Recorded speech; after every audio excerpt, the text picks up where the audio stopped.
In this video, we're going to learn how to use the Track Select Forward tool, which means selecting all clips to the right of your cursor in one action.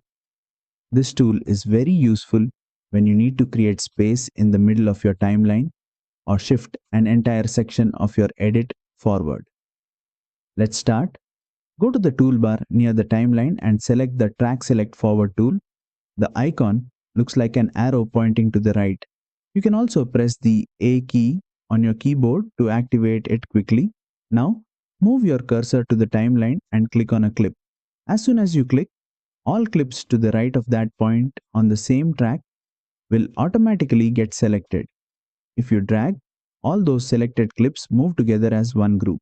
This makes it very easy to insert a new clip in between scenes.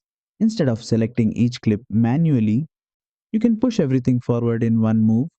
This tool saves a lot of time, especially in longer projects where manually selecting clips would be slow and messy.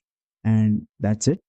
You now know how to use the Track Select Forward tool effectively in Adobe Premiere Pro.